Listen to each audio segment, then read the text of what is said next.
There are certain mornings when Oxford seems to breathe differently, when the light drifts through the mist like a memory that doesn't wish to be remembered. That morning was one of them. I remember sitting in my car on Broad Street, the engine off, the world still turning, and somewhere behind the veil of drizzle a cello was playing. The sound floated out from the chapel of St. Etheldreda's. Long, mournful notes, each one perfectly measured, as though the player were speaking an old language only they still understood. I'd woken late, my head dull from the night before, the crossword from yesterday's Times folded open beside me. 5 across. What lingers when truth is lost? 5. I'd written after at first, then trace, then nothing at all. It seemed too early for truth, too early for loss, too. Across the street the rain had polished the cobblestones to a quiet sheen. A lorry rumbled past the Ashmolean, trailed by the faint smell of diesel and wet paper. And then I saw them, 2 constables in fluorescent jackets, huddled near the doorway of Hartley's Folios, that narrow little bookshop with its faded sign and the window full of old Latin texts no one really read anymore. A strip of yellow tape fluttered above the threshold. I thought at first it was a burglary, the sort that never quite makes the evening bulletin, but there was something in their stillness, a kind of practiced silence that belongs only to the dead. I stepped out, the cold immediately finding its way through my coat.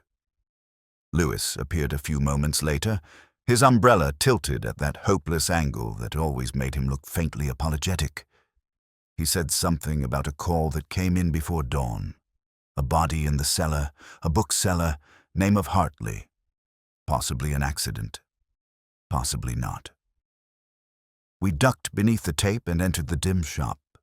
The air smelled of dust, glue, and the faint sweetness of old bindings. Rows of shelves leaned like weary scholars, their contents quietly disintegrating into history. On the counter stood a half-empty bottle of red wine in a single glass, turned on its side as though it had been dropped mid-sentence. Near it lay a Greek lexicon, open to the page for Haima. Blood.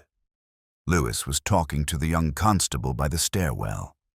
I heard phrases drift through the air. Slippery steps, late hours, poor footing. But the cellar door caught my eye.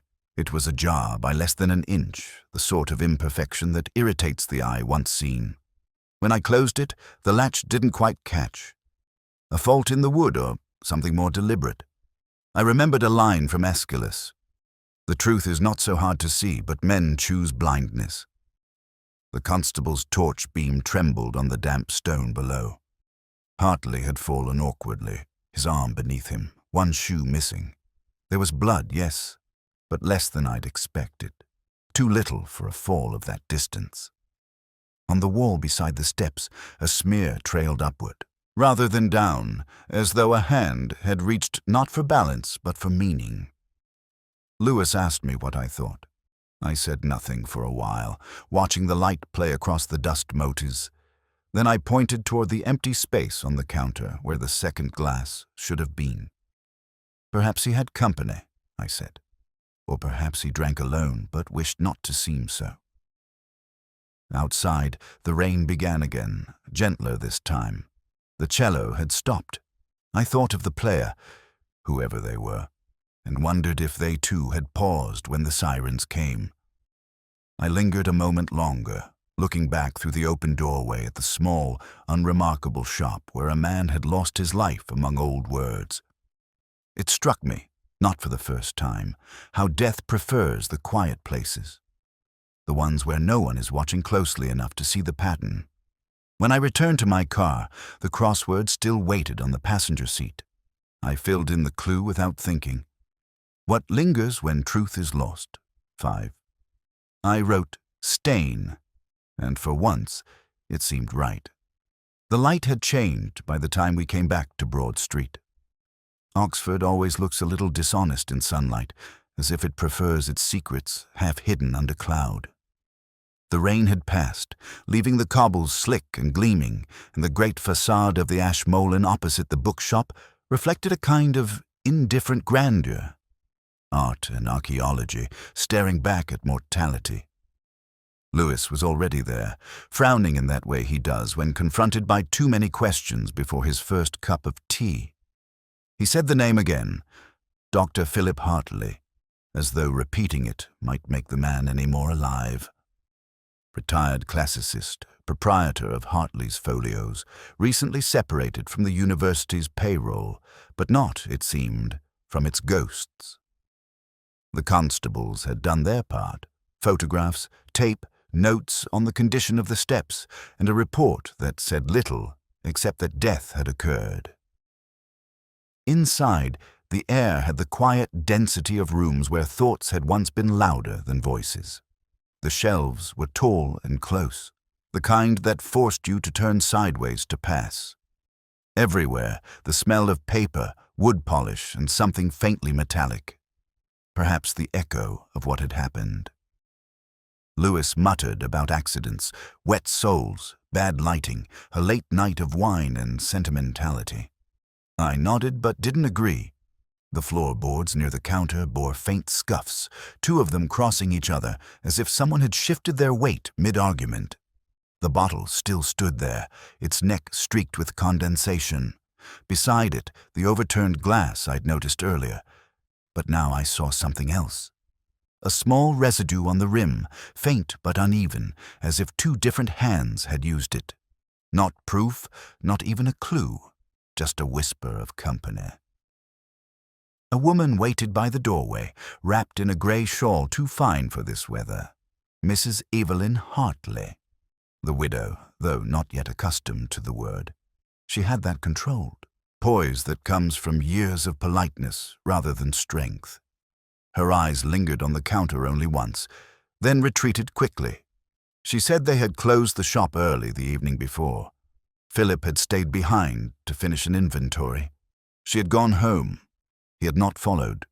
She spoke of her husband's habits, his fondness for the Greeks, his small cruelties disguised as wit, his nightly wine. Then she added, almost absently, that he'd received a visitor that week. A man from Magdalen, she thought. A colleague, perhaps, or a creditor. She couldn't recall his name, but his presence had left her uneasy. Lewis took her statement while I wandered toward the back room. There was an open notebook on the desk, its pages freckled with dust and ink. I read the last entry twice. It listed titles, Sophocles, fragments and commentaries, Oedipus at Colonus, private sale.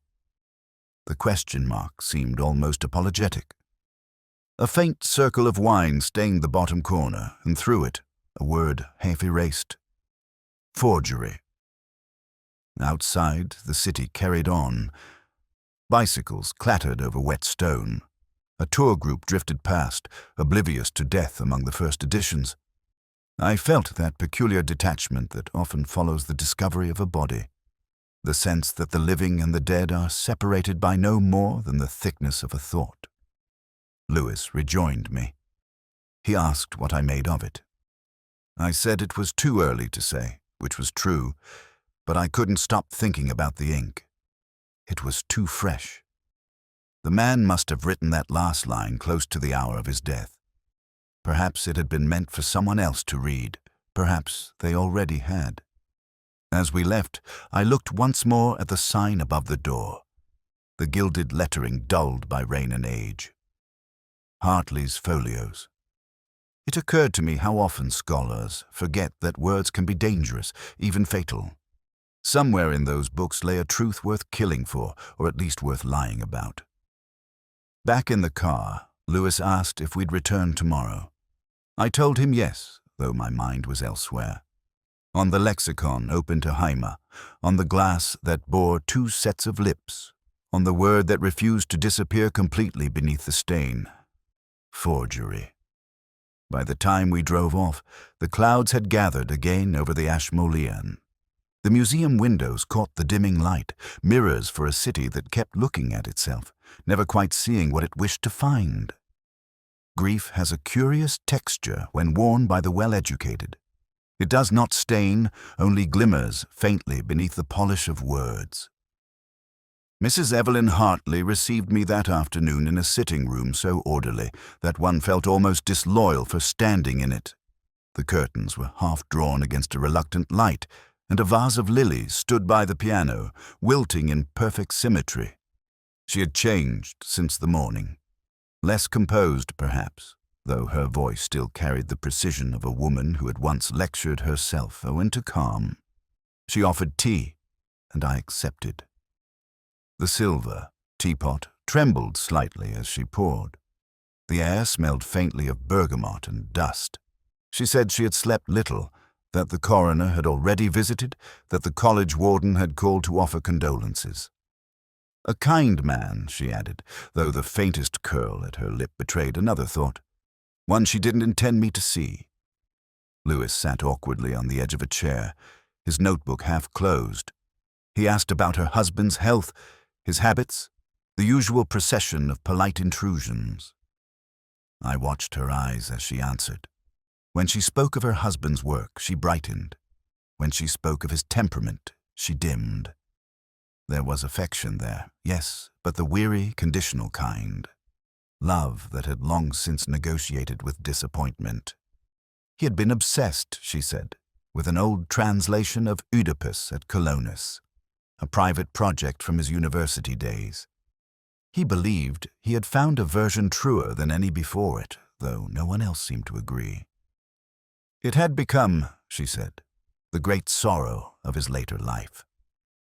When I asked about the warden, she hesitated, her hand hovering just above the teacup as if memory had brushed too close. They had disagreed, she admitted quietly, over a manuscript once belonging to the college library, a matter of ownership, of scholarly ethics. Nothing worth quarreling over, she said, but the word lingered too long. A clock ticked somewhere in the hallway. Outside, the bells of St. Mary's began to strike the half-hour, distant and indifferent. I asked whether her husband had enemies. She smiled at that, not with amusement, but with the tired recognition that every academic collects enemies like dust. She named no one, though I noticed how her eyes shifted when Lewis mentioned a certain Professor Duncan of Magdalen. Just enough to betray that she knew the name. Before we left, she asked if I believed her husband's death an accident. Her tone was neutral, but the question trembled like a held note. I said it was too early to say. That seemed to relieve her more than it should have. Outside, the afternoon was sharp with cold. The trees along Parks Road had begun to lose their leaves and the pavements glittered with wet gold. Lewis walked beside me, saying something about how ordinary it all looked. The widow, the grief, the wine, the steps. Accidents happen, he said. I told him yes, they do, but rarely in places designed for precision. We stopped briefly at the porter's lodge of St. Etheldreda's.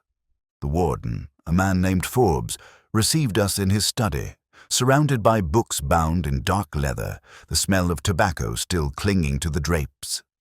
His voice was the kind polished by decades of lecturing, patient, slightly amused, faintly superior. He spoke warmly of Hartley's intellect, less warmly of his temperament. A brilliant man, he said, but careless with truth. As he spoke, my eye fell upon a framed photograph on the wall, the warden in his younger days, standing beside Hartley, both in academic robes. Between them, a woman I recognized only when I looked longer. Evelyn. The photo was dated 1973. I asked about it. The warden smiled, said they had all been friends once. He offered no more, and I did not ask. Later, walking back toward the car, I thought about the photograph. 3 faces, frozen in their best years, all hiding something the camera could not see. The widow who looked away from the lens, the warden whose hand rested too casually on her shoulder, and the man in the middle, already fading as if even then he knew that truth. Like art, like love, rarely survives translation. When we drove away, I saw the college tower reflected in the rear-view mirror, dissolving into the pale October sky. Lewis asked what I'd noticed. I told him nothing at all, though the word forgery had begun to hum again at the edge of my thoughts. Quieter this time, but no less insistent. It was one of those mornings when Oxford seemed both too old and too young for its own conscience. The sky had that uncertain color between slate and milk, and every sound, a bicycle chain, a church bell, a cough in the distance, carried farther than it should have. I'd been at the station since early, reading over Lewis's notes while pretending not to notice his sideways glances at my empty coffee cup. He wanted to ask about the widow again. I let him wait. We walked to the shop just before 9. The tape had been taken down, the door relatched, the display window restored to its illusion of order. I had always disliked returning to a place of death after the first intrusion. The air never loses its echo, it only hides it better. Inside, I noticed the silence had changed. The absence of uniformed men made it more complete. Dust hung where flashbulbs had briefly disturbed it. On the counter lay the same notebook I'd seen before, but this time I picked it up. The handwriting was neat, angular, too careful, as if the writer mistrusted himself. I turned a few pages until I found something that caught the light differently. In the margin beside a passage about Sophocles, there was a faint indentation, not in ink, but pencil. A small note erased, imperfectly. Ask CJ about translation. CJ. It meant nothing at first, though the letters pressed into the paper with a certain irritation, the way people write names that once carried weight. Then I remembered the assistant in the Bodleian, Clara Jennings, the one who had trembled slightly when I mentioned Hartley. Lewis was studying the back door, muttering about locks and footprints. I called him over, showed him the page. He frowned, said maybe the note referred to a student or an editor. I said perhaps, though the initials seemed less academic and more intimate. The kind of shorthand that belongs to those who assume they'll never have to explain themselves. We walked across to the Bodleian later that morning. The drizzle had returned, soft but insistent. The library smelt of damp wool and dusted vellum, that old scent of containment. Miss Jennings was cataloguing manuscripts in a narrow aisle, her hair pinned too tightly, her cardigan buttoned one short of symmetry. She greeted us with the restrained civility of someone who expects interruption. I told her we were continuing the inquiry into Dr. Hartley's death. She said she had already spoken to the constable. I said yes, but constables rarely notice handwriting. That earned the faintest flicker of surprise. I asked whether she knew of a translation Hartley had been preparing. One of Sophocles, perhaps. Her voice faltered for a second. She said she had assisted him once, years ago, when she was still a student. A favor? Nothing more. She avoided my eyes when she added that she hadn't seen him in months. Yet when I turned slightly, I noticed a small leather case on the table beside her, embossed faintly with the initials P. Oish. The sort of thing one forgets to return, or refuses to.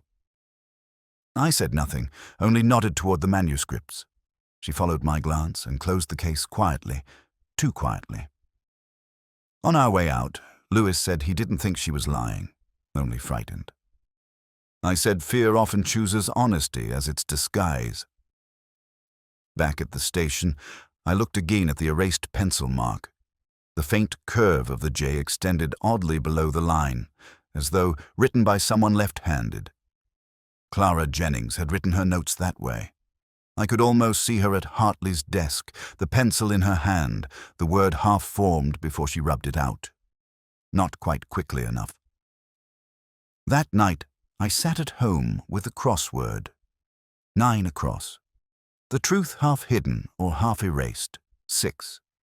I filled in the word palimpsest and underlined it twice. The wine was poor, but the sound of the rain was generous. Somewhere beyond the window, Oxford slept as it always did, uneasily, beautifully, pretending to forget. I've always disliked formal dinners. The sound of cutlery, the rustle of gowns, the little laughs that pass for civility. They remind me of funerals conducted by men who never believed in resurrection. Yet there I was that evening, seated at the long table in St. Etheldreda's hall, surrounded by portraits of men who had spent their lives proving nothing lasts except Latin. The warden sat 2 seats away, still charming, still unreadable, while to my right, a lecturer in philology was recounting some anecdote about a student mistaking metonymy for metaphor. Laughter followed, polite and thin. I remember thinking that murder would have improved the company. Lewis, poor man, was seated near the end, his tie crooked, his eyes already lost in the architecture.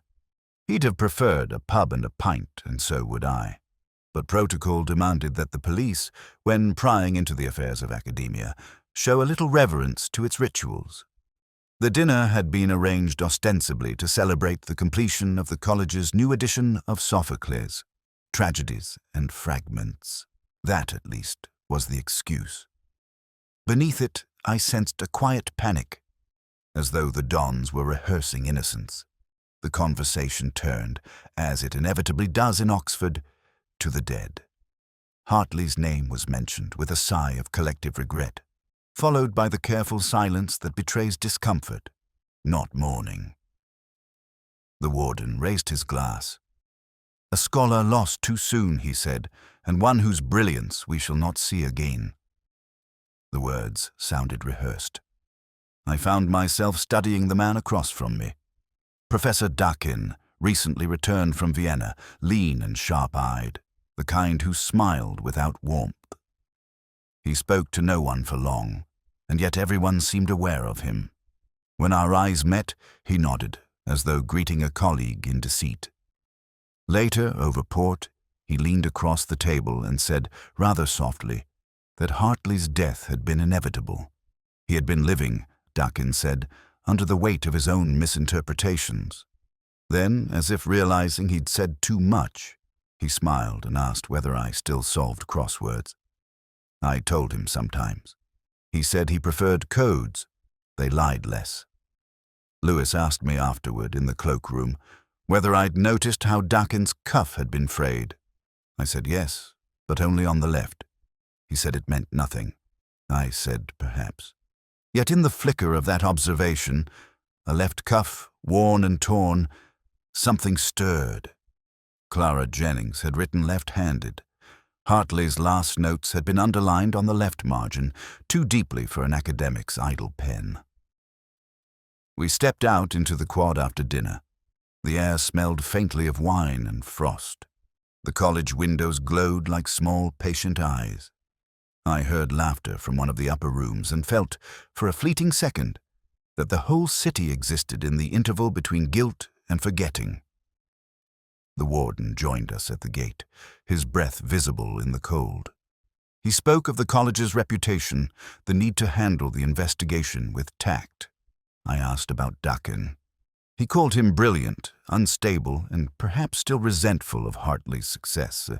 He said such rivalries were common here, and rarely fatal. When he left, Lewis muttered that he didn't like him. I said few men worth disliking are ever obvious about it. We began walking toward Broad Street, our footsteps echoing in the cloister. Somewhere in the distance, a radio played Der Rosenkavalier, a snatch of Strauss carried on the damp air. I remember thinking of Hartley's widow again, her composure, her silence when I'd asked about the warden, the way her hand had lingered too long on the piano lid. There was a connection here, not of passion perhaps, but of concealment, the kind Oxford excels at. At the gate, Lewis paused to light a cigarette. He said, half to himself, that all of them seemed to know more than they admitted. I said, they always do. But tonight, one of them had misquoted.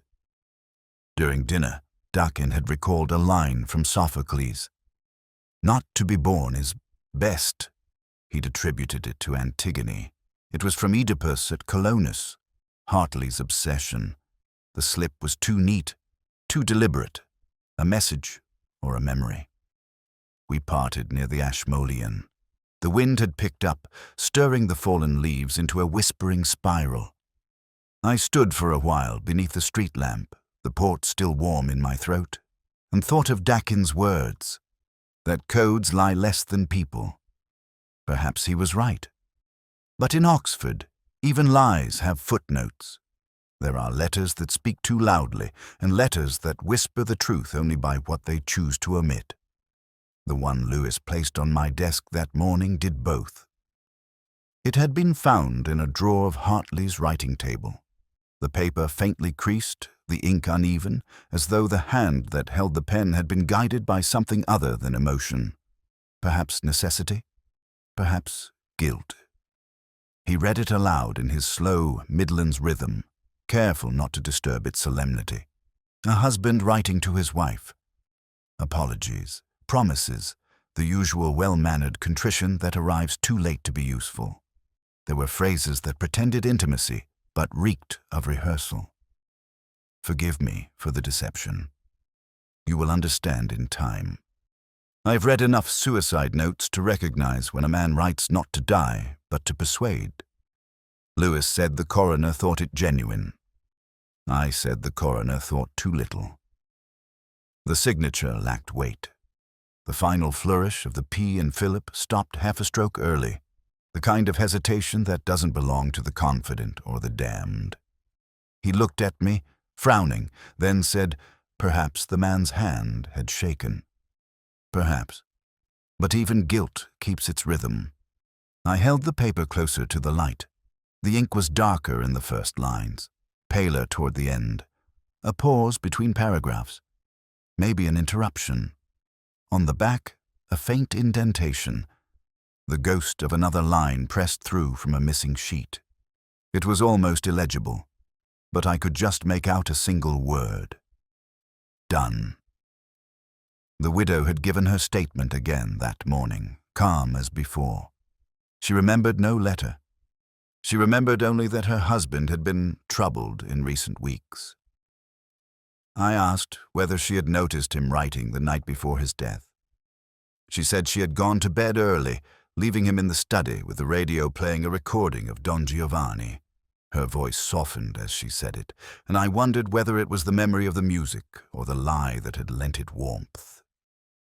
We visited the scene again that afternoon. The shop seemed smaller in sunlight.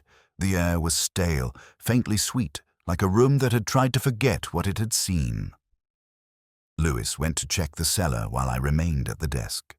The blotter still bore the faint outline of where the letter had lain, a perfect rectangle of dustless wood. On a whim, I lifted the ink bottle. Beneath it was a scrap of blotting paper, crumpled and half torn. When I flattened it, the reverse showed a mirror of words. Faint, reversed, but legible enough. The first line was the same as the letter, but the second diverged. You will understand why I cannot stop her. I folded it carefully, slipped it into my notebook. Lewis returned with his usual expression of mild exasperation. Nothing new, he said. No prints, no fibers, no miracle. I told him that sometimes the miracle is the absence itself. Later that evening, I drove to Summertown. The Hartley house looked different in darkness, a place built for silence. Mrs. Hartley opened the door at once, as if she had been waiting. I told her about the letter, how it had been found, how it seemed incomplete. She listened without reaction, her eyes on the carpet. When I mentioned the blotting paper, her breath caught imperceptibly, like a skipped note in a familiar piece.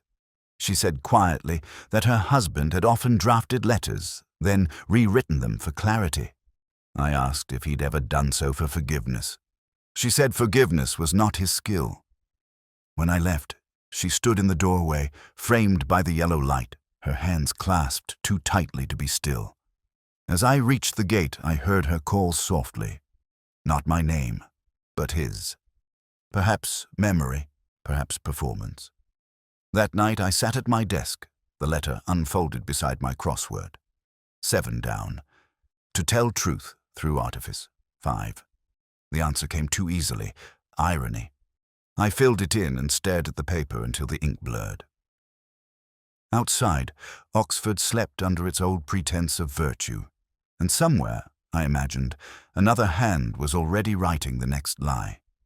It was a day of brittle light, that peculiar Oxford brilliance which flatters stone and exposes people. By mid-morning, the river smelled faintly of iron, and the colleges shimmered in their deceptive calm, each window concealing a quiet ambition or regret.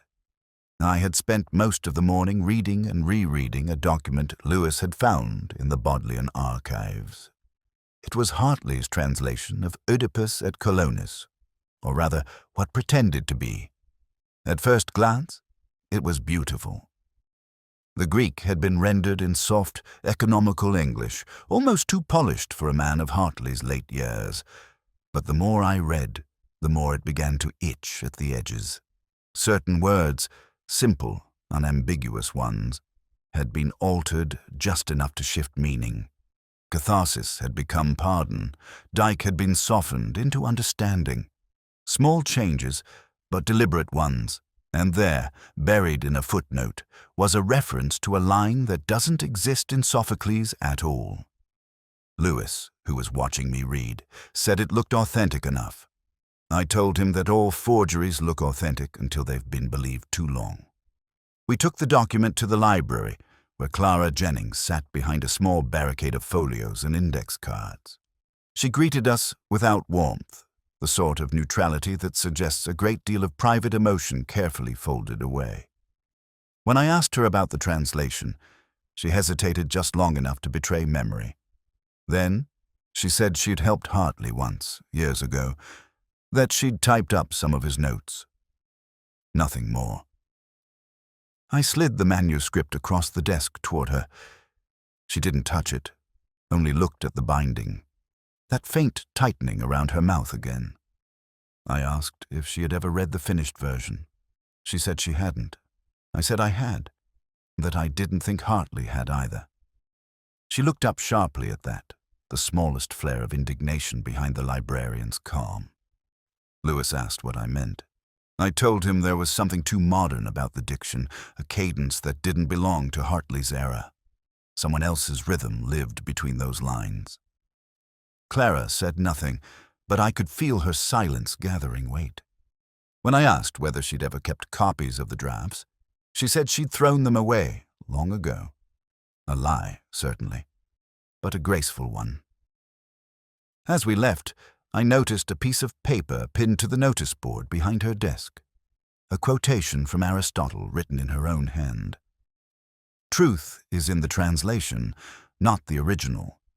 It was meant, perhaps, as a scholar's aphorism, but it struck me as confession. We walked back toward the station through the narrow lanes behind the Radcliffe camera. The air was sharp, the kind that makes thought sting. Lewis said he didn't see why a forged translation mattered so much when the man who wrote it was already dead. I told him that in Oxford, words are currency, and forgery isn't always about money. Sometimes it's about shame, sometimes love. He asked whether I believed Clara was involved. I said belief was a dangerous indulgence for policemen. Still, the picture was beginning to form. A woman once connected to Hartley, bound to him by intellect or affection. A man who used her skill and discarded it. A document that might expose both their lies if ever brought to light. And now, one of them was dead. That evening I returned to the station to study the manuscript again. A fragment slipped from between the pages, a thin sheet of onion skin folded twice. On it, in a fine, looping hand, were 6 lines of Greek followed by their translation. The blind man sees what others refuse. It wasn't Hartley's hand. I recognized the ink, though, the same blue used in the forged letter we had found days earlier. I sat for a long time beneath the failing lamp, listening to the hum of the radiator and the faint buzz of rain beginning against the window.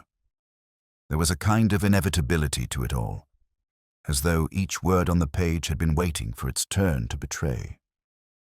Before leaving, I checked the crossword in the evening paper, 8 across. What reveals falsehood through repetition, 11. I wrote translation and underlined it once. It felt less like deduction than memory. When I stepped outside, the city smelled of ink and wet leaves. The colleges loomed in their familiar quiet, beautiful as ruins. I thought of Clara, of the erased initials in the margin, of the trembling in her voice when she said she had thrown it all away.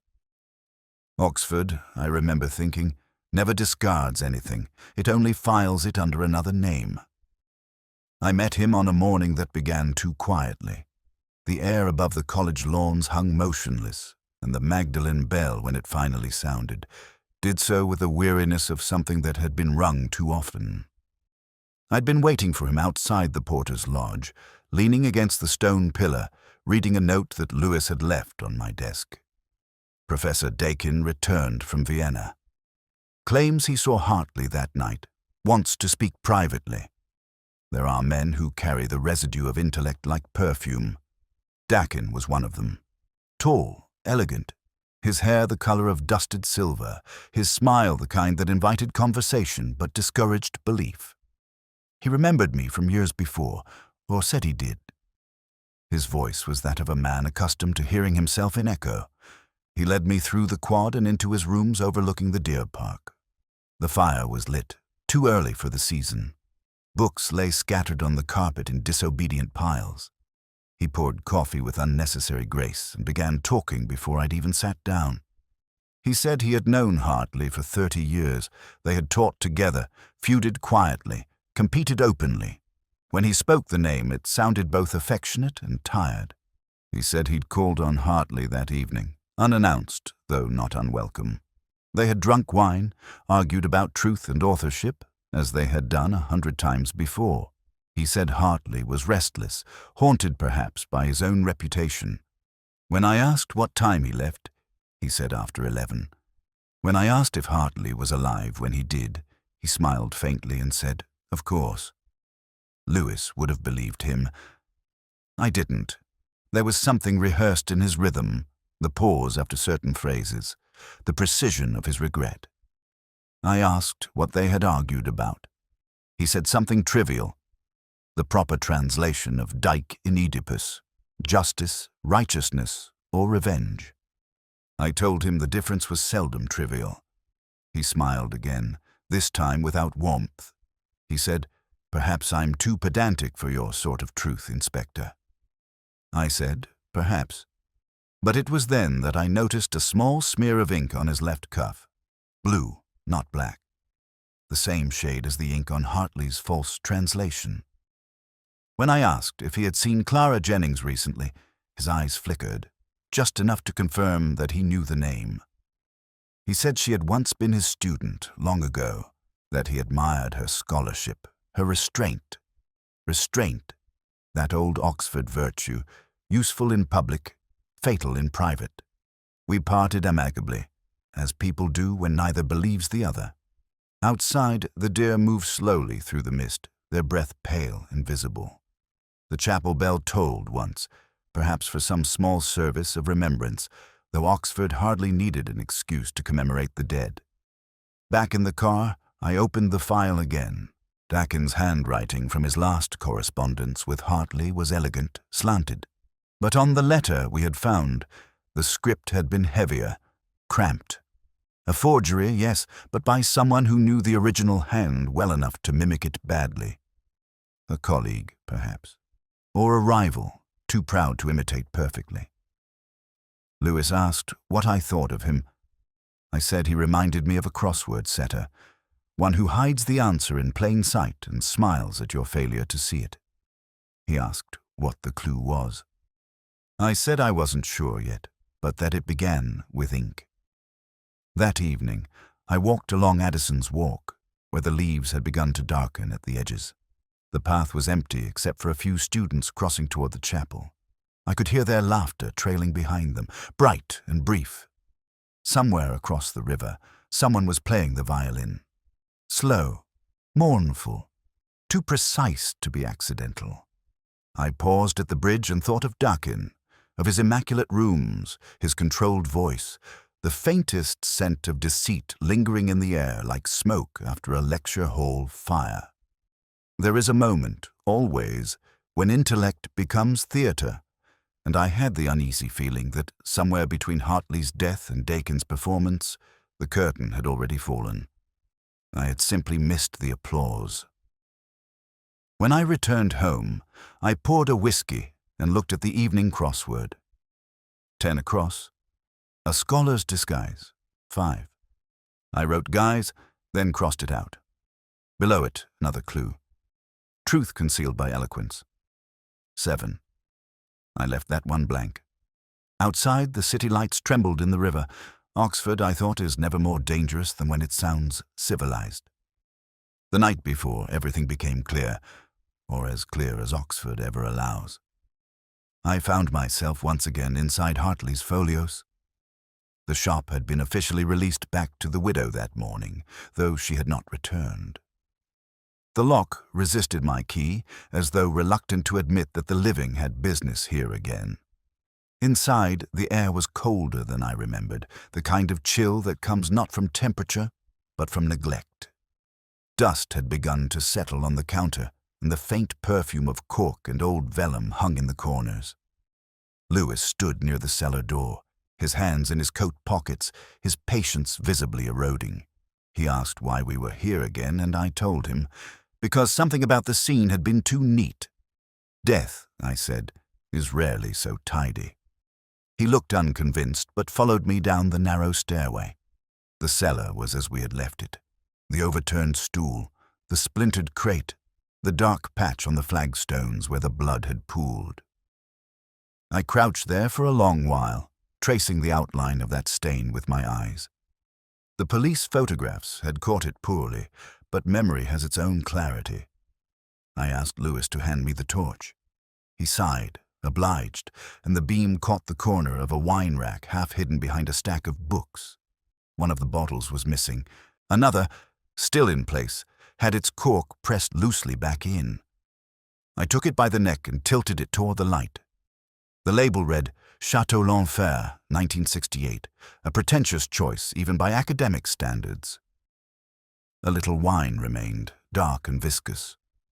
Lewis said maybe Hartley had been drinking it. I said perhaps, though it seemed odd that a man intending to kill himself, if that was what we were still meant to believe, would pause to recork a bottle.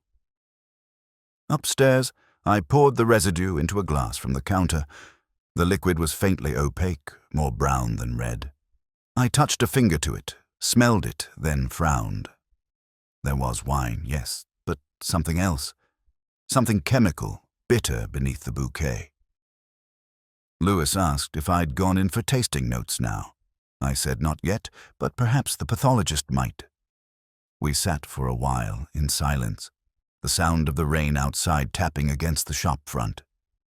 There's a rhythm to Oxford rain, precise, almost academic, as if it falls according to an invisible timetable. I told Lewis to check again the time Duncan claimed to have left. 11, he said. I asked whether he'd noticed the note in the cellar register. A small blot beside the entry for CLJ, written in Hartley's hand. The same letters that had appeared on the erased margin of his notebook. Clara's initials. Lewis frowned, said maybe it was coincidence.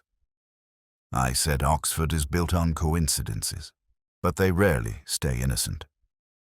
Later that night I went alone to St. Etheldreda's, the college half sleeping under its own history. The porter let me in reluctantly, muttering about hours and rules. I crossed the quad, the stones slick with drizzle, and saw the light still burning in the warden's rooms. Through the half-drawn curtains, his shadow moved, a slow, deliberate figure pouring himself a drink. I watched for a moment before walking away. There is a point in every case where deduction becomes something more personal, when the line between intuition and memory blurs.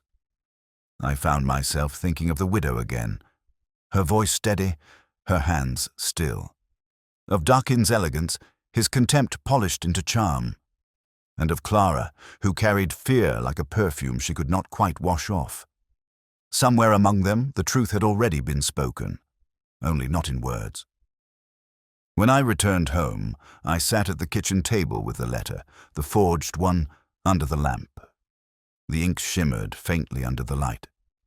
I turned it over and noticed something I hadn't before, a small drop of darker pigment in the margin. Circular, dried, wine. The same shade as that on the cellar floor, though thinner, less organic. A spill, perhaps, or a sign of what had been mixed within. Lewis called just after midnight. The lab had finished with the sample. There was strychnine in the wine, enough to kill if drunk in haste. I thanked him and replaced the receiver. Outside, the city was still awake. A late bus, a distant siren, a drunk singing somewhere off Beaumont Street. I poured myself a whiskey, watched the liquid catch the lamplight, and thought of the Latin phrase Hartley had once underlined in his notebook. In vino veritas. The truth in wine. But I doubted even he had known how literal it would become. When I finally went to bed, the rain had stopped. The silence that followed was not peace but pause, the kind that comes before something heavier begins to fall. There are moments in an investigation when the city itself seems complicit, when the streets, the spires, even the light appear to have agreed to say nothing. Broad Street that morning was exactly so, washed clean by rain, almost luminous in its silence. The cordon had long gone, but I could still see the faint outline of it in memory. The thin yellow ribbon fluttering across the entrance to Hartley's folios, the curious crowd, the soft murmur of speculation that follows every Oxford death. Lewis met me outside the Ashmolean. He looked tired, though I suspected it wasn't the case that wore him down, but the kind of thinking the case demanded. He said the lab confirmed what we already knew. Strychnine, carefully administered. The bottle from the cellar matched traces found in Hartley's blood. Murder, not misadventure. He waited for me to respond, but I said nothing. Some truths are too quiet to announce aloud. We crossed the street together, the pavement slick beneath our shoes. The morning traffic moved sluggishly, as if wary of history. I stopped outside the bookshop window, where a display of ancient texts sat gathering dust under the faint reflection of the sky. In the center was a volume of Sophocles, the very edition Hartley had once lectured from. I wondered if the widow had placed it there, or if the city had arranged its own form of irony. Lewis said the widow was expecting us. We found her at home, dressed in mourning that looked too deliberate, as though she had rehearsed sorrow. She greeted us with polite fatigue and led us into the same room where we had first spoken. The lilies were gone. In their place stood a decanter of sherry and 2 untouched glasses. I asked when she had last seen Professor Duncan. The question startled her, though she tried to conceal it behind a measured sip of tea. She said she hadn't, not since the funeral, and even then they had exchanged only a few words. I asked what words. She said, almost inaudibly, that he had told her Hartley had been a better man than most of them deserved. It sounded like praise, but felt like warning. Lewis wandered toward the piano, running his finger absently along the keys. One of them, middle E, gave a dull note as though the string beneath had snapped. I watched the widow's eyes follow his movement, not in irritation, but in apprehension. She asked whether we had found what we were looking for. I told her we were still searching for what had been hidden. On the mantelpiece stood a photograph I hadn't noticed before. 3 figures, younger, brighter, Hartley, the warden Forbes, and the woman before me. Her smile then was unguarded, her hand resting lightly on Forbes's sleeve. I asked when it had been taken. She said years ago, when life had still resembled possibility. Something about the image, the tilt of the warden's body, the faint shadow between their shoulders, drew my attention. I asked if Forbes had visited recently. She shook her head too quickly. I said the college records showed he had withdrawn an old manuscript from the library 2 weeks before Hartley's death. the same Sophocles translation Hartley once claimed was his. She stared at me, and for a moment her expression fractured. Not guilt exactly, but recognition. Then she smiled, the kind of smile meant to close a door. She said it was all academic rivalry, nothing more. I told her that rivalry was Oxford's favourite euphemism for betrayal. When we left, Lewis muttered that I had been harsh. I told him it wasn't harshness, only curiosity. We walked in silence toward Broad Street. The clouds had thinned and the city seemed to listen. At the corner near the museum, I stopped and looked back at the line of wet cobblestones leading to the bookshop door. The faint memory of that first morning returned. The cello, the rain, the constables whispering by the tape. Something in the angle of the door had bothered me then.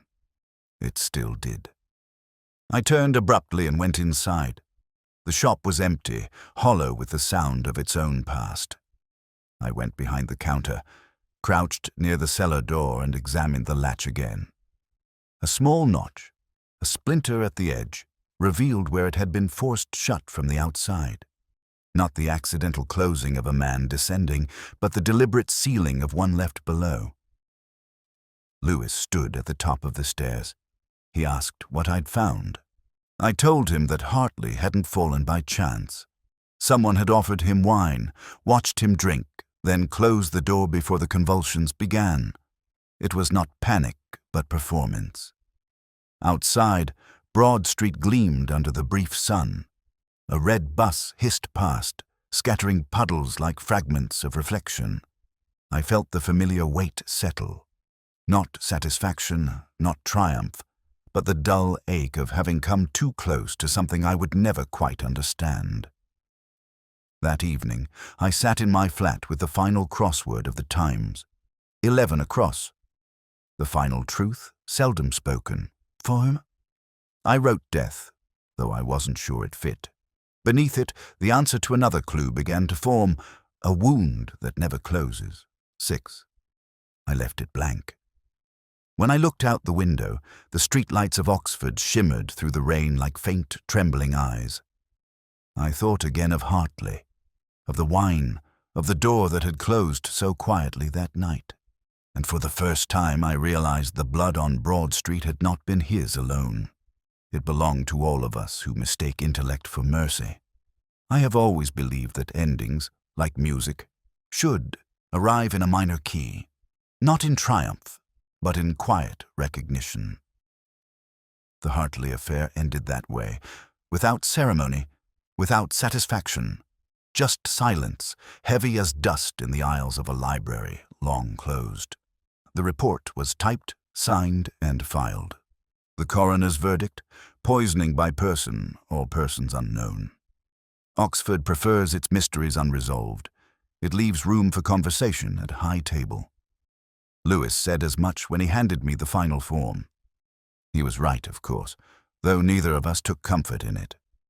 We sat for a while in my office, the rain slanting against the window, both of us pretending to believe in procedure.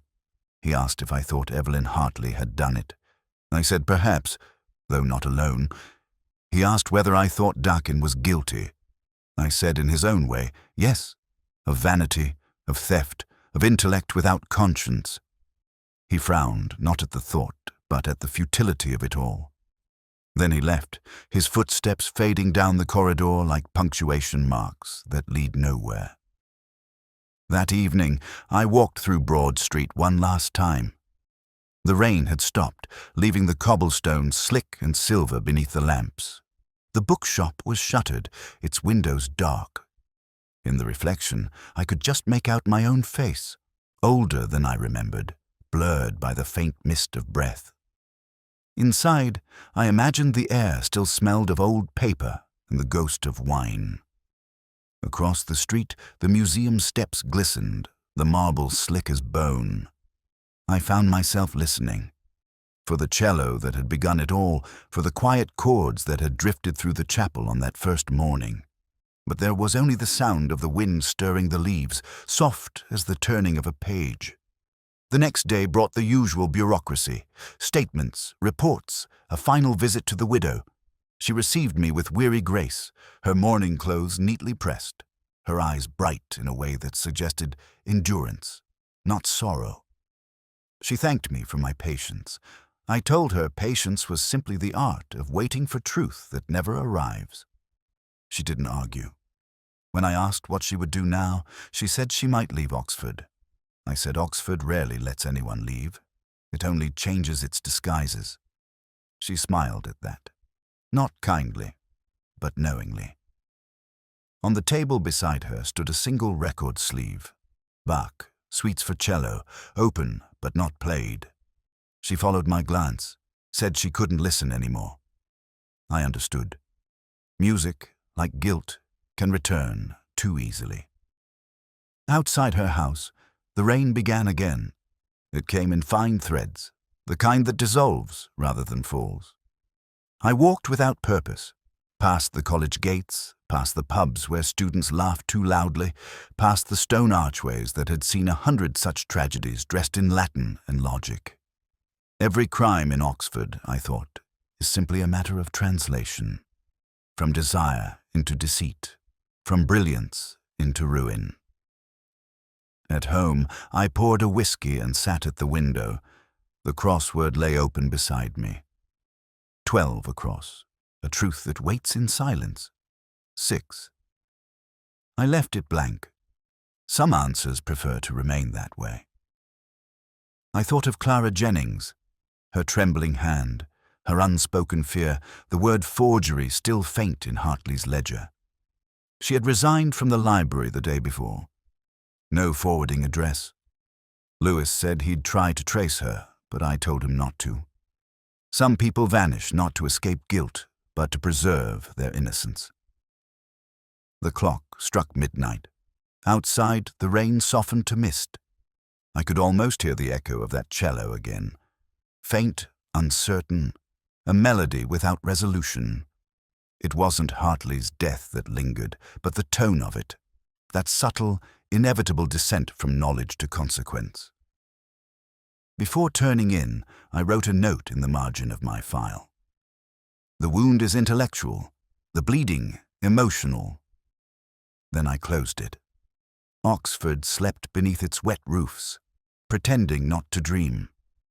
Somewhere beyond the city, a woman who once translated Sophocles might still be awake, writing another line, correcting another truth.